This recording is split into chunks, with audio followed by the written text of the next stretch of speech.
Yop les copains, j'espère que vous allez bien et aujourd'hui on se retrouve pour une nouvelle vidéo pour parler sport bien sûr, mais surtout biathlon parce que le week-end dernier s'est clôturé la saison 2022-2023 du côté d'Oslo Holmenkollen en Norvège. Va s'en suivre bien sûr 8 mois d'hibernation pour nous fans de ce sport que l'on aime tant et même peut-être 8 mois de dépression pour certains avant le début de la prochaine saison fin novembre prochain. Et je me suis dit que dans cette vidéo, ce mercredi, ça pouvait être intéressant de revenir sur ce qui a fait la saison 2022-2023, la domination norvégienne chez les hommes bien sûr, jusqu'à l'homogénéité de cette équipe de France féminine qui nous a fait extrêmement plaisir en passant par les difficultés rencontrées par nos représentants masculins tricolores. On parlera également en fin de vidéo des retraites qui sont nombreuses, notamment chez les femmes, on aura le temps d'y revenir, et puis on parlera également de Stéphane Boutiot et du boulot de notre patron des équipes de France qui va devoir dans les prochaines semaines trouver des remplaçants à Patrick Favre et à Vincent Vitoz, coach de tir et coach physique, qui ont tous les deux posé leur démission. On saura dans les prochaines semaines qui seront leurs successeurs. Mais comment, quand on évoque la saison 2022-2023, ne pas parler de Johannes Tignesbø et sa saison stratosphérique, 4e au gros globe de cristal en carrière, 2 petits dans son escarcelle cette saison, 3 titres de champion du monde individuel, 19 victoires en Coupe du Monde. C'est simple, je n'ai jamais vu un athlète dominer autant une saison de biathlon, que ce soit chez les femmes ou chez les hommes, et pourtant ça fait presque 20 ans que je regarde ce sport que j'aime tant. Alors certes, dans mes jeunes années, j'avais pas la capacité d'analyse que j'ai aujourd'hui, mais enfin quand même Martin Fourcade, dans mon souvenir, qui est quand même considéré comme le plus grand biathlète de tous les temps, n'a pas dominé une saison de biathlon comme Johannes Tignesbø a pu le faire cette année. Alors certes, la concurrence autour de Johannes Tignesbø était quand même bien moins imposante, bien moins forte que celle de Martin Fourcade à sa grande époque, puisque saison post-olympique, dite de transition pour la plupart des athlètes qui sortent d'une année olympique, riche en émotions et en charge de travail. Donc généralement, on fait moins de volume, moins d'intensité, on est un petit peu moins concerné, un petit peu moins performant que sur les autres saisons d'un bloc olympique. Mais enfin quand même, il fallait sortir cette saison stratosphérique du côté de Johannes Tignesbø, mais c'est clair que cette surdomination de Johannes a tué tout suspense et tout intérêt, ce qui voulait dire que si vous n'étiez pas norvégien, clairement vous vous faisiez chier devant les courses masculines cette année. Johannes qui a tué tout suspense et tout intérêt dès le début de cette saison de Coupe du Monde, avec 2 balles de marge sur le sprint, 3 sur les poursuites et les masters, les courses à confrontation format 4 tirs, et plus d'1 balle de marge sur les individuels, le fameux 20 km où chaque balle manquée vous rajoute 1 minute donc à votre temps initial. Autant vous dire que Johannes Tignesbø a marché sur la concurrence et que ce dernier en plus nous a offert de temps en temps des positions en début de start piste pour bien nous casser le suspense dès le début des courses, ce qui voulait dire qu'avant même le lancement d'une course, que ça soit sprint, master, poursuite, individuelle ou quoi chez d'autres encore, on connaissait le résultat à l'avance, mis à part Cataclysme. Et c'est vrai que c'est pas forcément bon pour le biathlon d'avoir une surdomination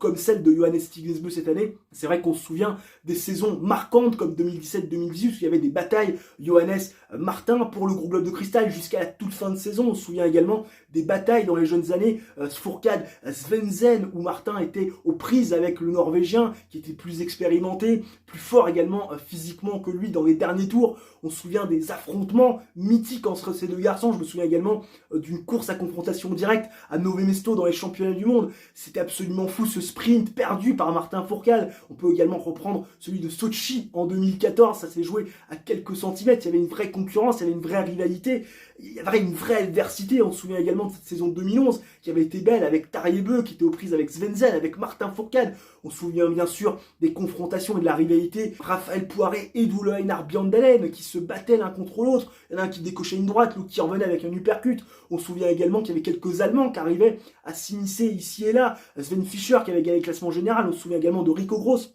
de Michi Grice, qui arrivait également à aller prendre part à ce fight. Il y avait beaucoup de concurrence, beaucoup de rivalité, beaucoup d'adversité, et c'est vraiment ça qui fait la popularité et qui fait l'intérêt d'une saison. Et c'est vrai que cette année, on peut pas dire que l'intérêt et le suspense étaient au rendez-vous à cause de cette surdomination qui, pour moi, n'est pas bon pour le spectacle et pour l'image du biathlon, mais pour Johannes Tignesbø et pour l'équipe de Norvège, ça leur a servi parce que le reste de cette équipe de Norvège, du groupe A, a pu s'exprimer. On se souvient également de Velte Sachat Christiansen qui, cette saison, a réussi à aller empocher les 2 petits globe laissé en route par Johannes Stignesbø, le globe de l'individuel, et également de la Mastart Velsechat Christiansen qui termine 3e du classement général avec une victoire en Coupe du Monde en prime, en plus de ces petits globes. On sait également que Sturla Umlaigrid a réalisé une saison vraiment extraordinaire, une multitude de podiums, une victoire, la seule c'était du côté de la poursuite au Grand Bornand. Il termine une 3e fois 2e du classement général de la Coupe du Monde. Désormais c'est le Raymond Poulidor du biathlon de manière officielle. 3 Norvégiens aux 3 premières places du classement général. Ils sont 4 dans les 7 puisque il me semble que Jonas Daly termine 7e et Tarjei-Bø, le frangin, termine 6e. Il a fait plusieurs médailles également au championnat du monde, plusieurs podiums. Tarjei juste derrière son frère en terminant meilleur des autres à maintes et maintes reprises cette saison. Seul le relais des championnats du monde leur a échappé. Et oui, c'est la petite fierté française puisqu'on a réussi à aller chercher ce titre à Oberhof, au nez et à la barbe des Norvégiens. C'est sûr que si on faisait 10 fois, 9 fois, on se faisait torcher par les Norges. Mais on est allé chercher devant ce public d'Oberhof dans la Mecque du biathlon, les privant clairement de la saison parfaite. Mais en tout cas, ce qui est sûr, c'est que Johannes Stignesbø, que j'avais annoncé favori au classement général de la Coupe du Monde en début de saison, en préambule de cette saison 2022-2023, a répondu présent, tout au contraire d'Elvira Öberg, la Suédoise, qui était considérée comme étant la favorite à la succession de Marte Osbo-Reuseland. Moi-même, je l'avais annoncé dans ma vidéo présentation de la saison 2022-2023, quelques jours avant le début des hostilités. Malheureusement, rien ne s'est passé comme prévu pour la cadette des sœurs Öberg, victime de pas mal de malchance et notamment de problèmes de santé. Ça avait commencé du côté de Ruhpolding, elle avait fait l'impasse sur la Mastart, donc dans l'une des mecs du biathlon. Elle était revenue la semaine d'après du côté d'Antols en Terselva, avec une forme loin d'être optimale, sur un site en plus en altitude pour ne rien arranger. Elle a traversé les mondiaux en fantôme, un coup je suis là, un coup je ne suis pas là, prise au niveau de la gorge, au niveau du nez. Elle a essayé de se préparer pour le dernier bloc donc de la Coupe du Monde, pensant qu'elle pouvait encore chipper le gros globe de cristal à Julia Simon, qui a été leader toute la saison ou presque de ce classement général. Malheureusement, plus les semaines passaient, plus elle perdait des places au classement général.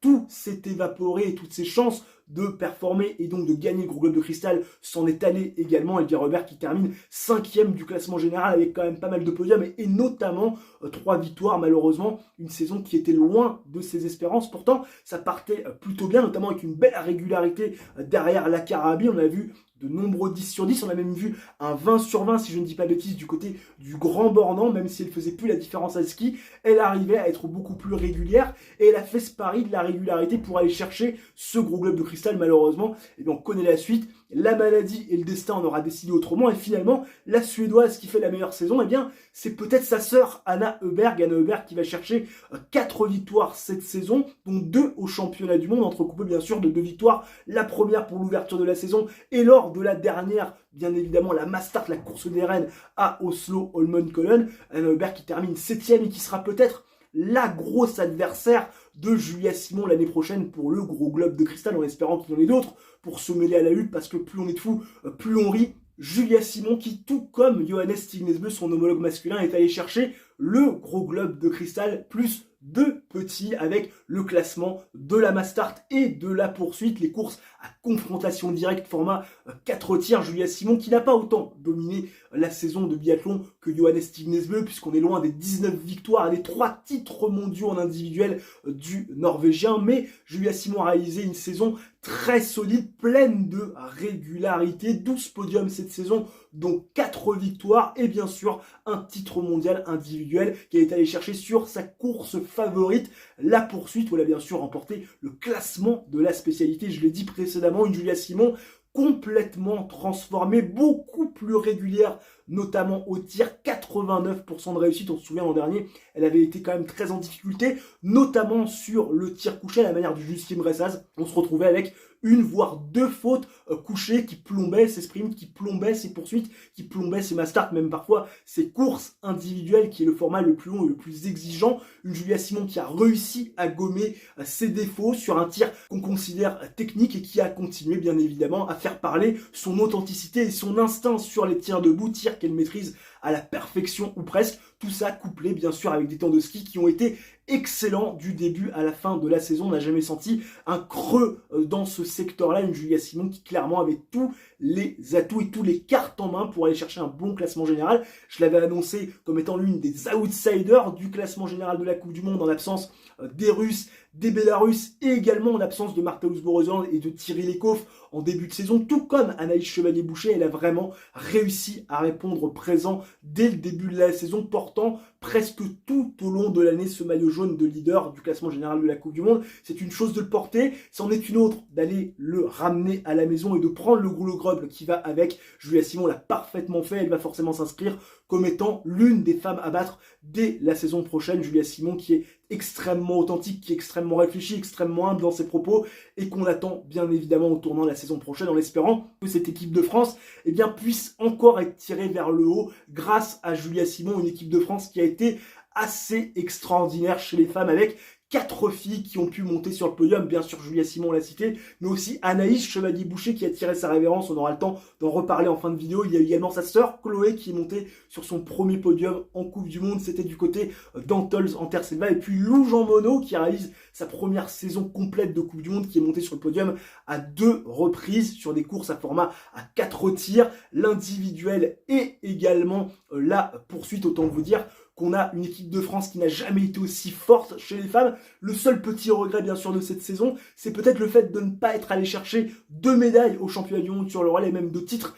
tellement ça pouvait nous tendre les bras en rivalité avec la Suède. Et puis des filles qui ont aussi performé, l'image d'une Caroline Colombo qu'on a retrouvée très régulièrement dans le top 10, et l'image d'une Sophie Chauveau qui est passée complètement sous écran radar et qui cette saison a eu sa chance de pouvoir participer à toutes les épreuves de Coupe du Monde et qui a réalisé une première partie de saison très prometteuse, notamment au Grand Bornand. Ça a été la folie dans les tribunes, j'étais présent, même si la seconde partie a été un petit peu plus délicate, notamment physiquement et puis mentalement. On le sait, une saison de Coupe du Monde, c'est long, c'est exigeant, et quand on n'a pas l'habitude, c'est toujours assez délicat. Mais ce qui est sûr, c'est que cette équipe de France féminine est très forte, n'a jamais été aussi homogène, aussi performante. Et l'année prochaine, on notera bien sûr le retour de notre championne olympique de la Mastart, Justine Bressa-Boucher, qui a donné naissance à une petite côme il y a quelques semaines et qui bien sûr va retrouver le chemin de l'entraînement lors de l'intersaison avec le groupe A. Ça promet bien évidemment une équipe de France encore plus forte que jamais avec pas mal de jeunes. On attend bien sûr Paula Bottet, pourquoi pas, pour un retour en Coupe du Monde. Paula Bottet qui avait beaucoup évolué, notamment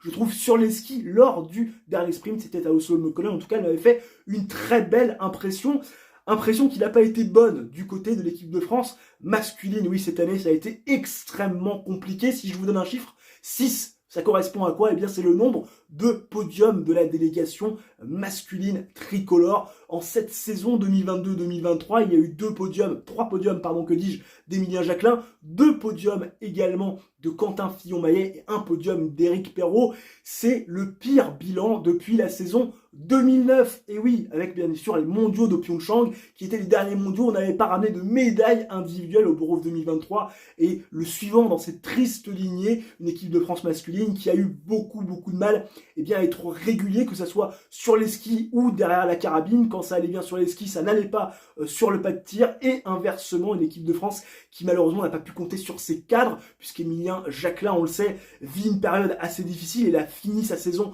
de manière assez prématurée à l'issue des championnats du monde. Quentin Fillon-Maillet a eu beaucoup de mal, notamment sur les skis, et il s'est plaint toute la saison presque du peu de performance de son matériel. Quentin Fillon-Maillet qui a réussi quand même à se rassurer, notamment au Oslo-Mokolen avec des très belles courses et notamment un podium acquis sur la poursuite. Il s'en est fallu peu pour doubler la mise. Le jour d'après, sur la Mastart, il est allé mourir à quelques mètres de VLT Sachat Christiansen, qui aura quand même réussi à résister aux Français jusque dans les derniers hectomètres. Un Quentin Fillon-Maillet qui pourra prendre Oslo-Mokolen comme une base de référence pour l'entraînement et l'intersaison, puisqu'on rappelle, Quentin Fillon-Maillet est le premier Français de ce classement général, mais seulement 8e, loin, très loin de ses standards, et notamment de ce qu'il avait réalisé l'an dernier avec le gros globe de cristal et 2 petits donc dans la poche. On se souvient, celui du sprint et de la poursuite. Il s'en est fallu peu d'ailleurs l'an dernier pour qu'il aille chercher celui de la Mastart. Il y avait une petite course d'équipe des Norvégiens qui lui avait privé de ce bonheur. Un Quentin Fillon-Maillet qui malgré tout,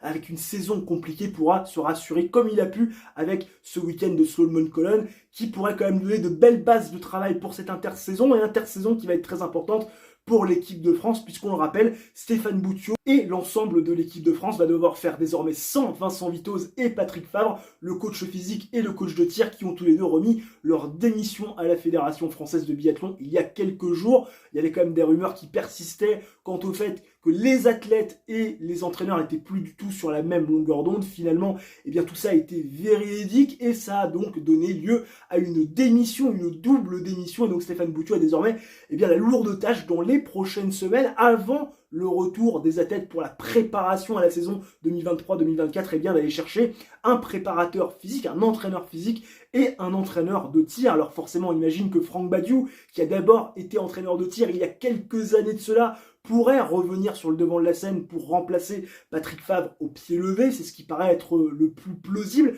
Du côté de l'entraîneur physique, on pense pas mal à Simon Fourcade. En tout cas, Simon Fourcade est pressenti, ce ne sont que des rumeurs. Simon Fourcade qui depuis quelques années maintenant s'occupe des équipes de France jeunes et qui, pourquoi pas, pourrait être promu désormais à être entraîneur physique au sein de l'équipe de France A, avec des athlètes quand même qu'il connaît, les Quentin Fillon-Maillet, Antonin Guigodin, Émilien Jacquelin. Il les a vus évoluer, il les a vus grandir. Ça pourrait être une possibilité. Puis certains pourraient même annoncer Ole Einar Bjørndalen qui, au micro de l'équipe, s'est dit intéressé à ce poste. Un Ole Einar Bjørndalen, préparateur, entraîneur physique de cette équipe de France. En tout cas, ça l'intéresse. On ne sait pas si l'équipe de France de biathlon aura le budget pour s'attacher les services de la légende ou EB, mais ce qui est sûr, c'est que ce poste fait déjà des envieux et que ce nouveau départ pourrait également ramener un vent de fraîcheur qui pourrait forcément être bénéfique pour cette équipe de France, parce qu'on le rappelle, on est à moins de 3 ans des Jeux et désormais il faut des certitudes, parce que la réussite aux Jeux, elle se construit bien sûr sur les saisons qui précèdent le grand événement. On espère bien sûr qu'Émilien Jacquelin reviendra avec une forme physique et surtout mentale bien meilleure qu'avec celle qu'on avait quittée, et puis que Quentin Fillon-Maillet pourra retrouver son niveau d'antan, celui des quelques dernières saisons. Il avait fait 3 fois 3e du classement général et puis également vainqueur de cette fameuse Coupe du Monde, c'était l'an dernier. Puis on espère aussi qu'Éric Perrault continuera à s'émanciper, à se construire au sein de cette équipe de France. Et puis Fabien Claude qui a aussi des ambitions, lui qui a terminé dans le top 10 du classement général, qui veut désormais jouer les podiums et les victoires de manière régulière. Lui qui est passé quand même pas mal à côté de grosses performances sur certaines courses cette saison. Il lui a toujours manqué une balle pour vraiment pouvoir jouer. En tout cas, ce qui est sûr, c'est que cette équipe de France va devoir se reconstruire et va devoir surtout repartir sur des bases saines et travailler de manière sereine pour pouvoir continuer à progresser, surtout à préparer les grosses échéances. Bien sûr, les Jeux Olympiques qui sont forcément dans la ligne de mer, on pense tous à Cortina 2026, mais également à cette saison qui arrive 2023-2024. On le rappelle, il n'y aura pas de Grand Bornand au programme et il y aura des championnats du monde sur un site inédit du côté de Lenzerheide 2 en Suisse. Avant de se quitter, quand même un petit tour par rapport au départ, et oui, je vous en ai parlé, de ces retraités, notamment du circuit féminin. Il y en a beaucoup: Anaïs Chevalier-Boucher, Denise Herrmann, Marthéus Boreuzeland, Thierry Lecoff et Marie Eder. Ça fait 5. J'en avais peut-être oublié, il y en a peut-être quelques-unes et quelques-uns qui vont annoncer leur retraite. En tout cas, c'est passé sous écran radar pour moi. C'est quand même assez rigolo, on va pas se le cacher, d'avoir autant de départs sur une année post-olympique. Généralement, on prend sa retraite à l'issue de l'année olympique ou quelque part 2 ans après le dernier Olympiade et 2 ans avant la prochaine. Là, c'est vrai que finir sur une année post-olympique, ça peut paraître quand même très bizarre, mais on va pas se le cacher, pour les athlètes cités, en tout cas 4 des 5 que je viens de citer, ça peut paraître logique, puisque dans un premier temps, Denise Herrmann, l'Allemande, avait les mondiaux du côté d'Oberhof en Allemagne, chez elle, et à 34 ans, elle se disait que ça pouvait être quand même une belle fin d'aller terminer sur les mondiaux dans la Mecque du biathlon. En plus, elle va chercher un titre en individuel, elle avait en plus cherché une victoire magnifique sur la colline de Holmenkollen, sur le dernier sprint de sa carrière et de sa saison. Pour Marthéus Boreuzeland et Thierry Lecoff, on sait que les deux ont quand même eu pas mal de problèmes de santé. Marthéus Boreuzeland, des problèmes physiques qui l'ont éloigné donc de sa première partie de saison. Thierry Lecoff qui vit quand même des moments difficiles, on la juge comme étant dépressive. Donc elles ont toutes les deux annoncé leur fin de carrière du côté d'Oslo Holmenkollen. Anaïs Chevalier-Boucher, qui elle visait une médaille d'or en individuel du côté d'Oberhof, elle aussi a annoncé juste avant Oslo Holmenkollen sa révérence. Anaïs Chevalier-Boucher qui a terminé sur un podium pour sa dernière course